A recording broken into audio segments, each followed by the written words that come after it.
Hi friends, welcome to Sritha Vantillu. ఈరోజు నేను మీకు ఒక హెల్దీ కర్రీ పౌడర్ చూపించబోతున్నాను. నాకు తెలిసి ఈ కర్రీ పౌడర్ మీరు ఎక్కడా చూసుకుంటారు. ఇది చాలా చాలా హెల్దీ అనమాట. చాలా రకాల విటమిన్స్ ఇందులో ఉంటాయి. నేను ముందుగా పల్లీలను వేయించుకున్నాను, డ్రై రోస్ట్ చేసుకుని పక్కన పెట్టుకున్నాను. తర్వాత పావు కప్పు గుమ్మడి గింజను కూడా డ్రై రోస్ట్ చేసుకుంటున్నాను. కలర్ చేంజ్ అయిన డ్రై రోస్ట్ చేసుకుని పక్కన పెట్టుకోవాలి.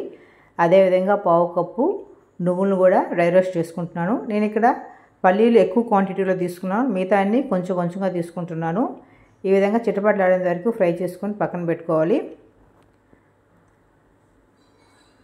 తర్వాత అవిసె గింజలు కూడా వేస్తున్నాను. ఈ అవిసె గింజలు అనేవి ఒమేగా 3 ఎక్కువ ఉంటుంది కాబట్టి వెజిటేరియన్స్కి ఫిష్ తినరు కాబట్టి ఒమేగా 3 అనేది ఈ సీడ్స్లోంచి లభిస్తుంది. రక్తహీనత తగ్గిస్తుంది, హెల్త్కి చాలా మంచిది, హెయిర్కి స్కిన్కి కూడా చాలా మంచిది అనమాట. తర్వాత సన్ఫ్లవర్ సీడ్స్ కూడా పావు కప్పు తీసుకొని వీటిని కూడా డ్రై రోస్ట్ చేస్తున్నాను. ఇందులో కూడా విటమిన్ ఈ అనేది చాలా ఎక్కువ ఉంటుంది. ఇది కూడా హెల్త్కి చాలా మంచిది అనమాట. వీటిలో గింజలన్నిటిలో హెల్దీ ఫ్యాట్ ఉంటుంది. అన్ని రకాల బి విటమిన్స్ ఉంటాయి. బి విటమిన్స్ అనేవి మన బాడీకి చాలా అవసరం. మన హార్మోన్స్ సరిగ్గా పనిచేయాలంటే ఈ విటమిన్స్ చాలా అవసరం. తర్వాత పుచ్చగింజలు కూడా పావు కప్పు తీసుకుని వీటిని కూడా డ్రై రోస్ట్ చేసుకొని పక్కన పెట్టుకుంటున్నాను.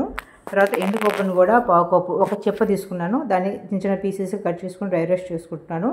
ఇందులో కూడా హెల్దీ ఫ్యాట్ ఉంటుంది. ఈ కొబ్బరి అనేది స్కిన్కి, హెయిర్కి చాలా మంచిది అనమాట.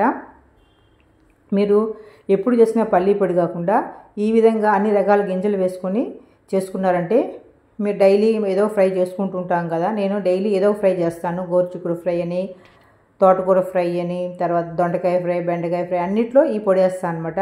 దోశలోకి, ఇడ్లీలో కూడా ఈ పొడిని వాడుకుంటాను. వీటన్నిటిని డ్రై రోస్ట్ చేసుకున్న తర్వాత కొంచెం చల్లారిన తర్వాత మిక్సీ జార్లో వేసుకొని ఫైన్గా పౌడర్ చేసుకోవాలి. నేను ఇక్కడ ఎండుమిరపకాయలతో పాటు వెల్లుల్లి రెబ్బలు కూడా వేసాను. తర్వాత వేయించుకున్న ధనియాలు, జీలకర్ర కూడా కొంచెం వేసాను. మీరు వద్దనుకుంటే అవి స్కిప్ చేసుకోవచ్చు. తగినంత సాల్ట్ వేసుకొని గ్రైండ్ చేసుకోవాలి. పల్స్ మోడ్లో ఆపుతూ ఆన్ చేసుకుంటూ అట్లాగా గ్రైండ్ చేసుకొని సపరేట్ ప్లేట్లో తీసుకోవాలి.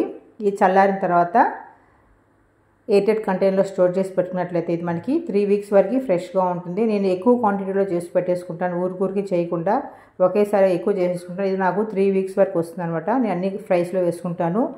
మనం తినే ఆహారము ఏదో తిన్నామని కాకుండా మనం తినే ఆహారంలో అన్ని రకాల విటమిన్స్, మినరల్స్ ఉన్నాయా లేదా అని చెక్ చేసుకొని తింటే బెస్ట్. ఈ గింజల్ని నానబెట్టుకొని తింటారు, కానీ నానబెట్టుకొని తినాలంటే అంత కష్టము, పిల్లలు కూడా తినరు, పెద్దవాళ్ళు తినలేకపోతాం నానబెట్టుకుని తినాలంటే. వీటి నానబెట్టుకుని స్మూతీస్లో కూడా చేసుకోవచ్చు. ఇలా మనం డైలీ తినలేం కాబట్టి ఇలా పొడిలో చేసేసుకున్నామంటే అన్ని కర్రీస్లోకి, ఫ్రైస్లోకి వేసుకోవచ్చు. హెల్త్కి చాలా మంచిది అనమాట. కంపల్సరీ మీరు ఇదే విధంగా ట్రై చేసుకోండి. నేను ఇది 1 ఇయర్ నుంచి ఇలాగే చేస్తున్నాను. ఒట్టి పల్లీ పొడి కాకుండా ఇట్లా అన్ని రకాల గింజలు వేస్తున్నాను అనమాట. నేను తోటకూర ఫ్రైలోకి ఈ పొడి వేస్తున్నాను. అలాగే గోరుచిక్కుడు, బీన్స్, ఈ ఫ్రైస్ అన్నింటిలోకి ఈ పొడి వేస్తాను. మీరు కూడా ఇదే విధంగా ట్రై చేయండి. హెల్త్కి చాలా చాలా మంచిది. అన్ని రకాల విటమిన్స్ ఇందులో ఉంటాయి. మీరు కూడా తప్పకుండా ట్రై చేయండి.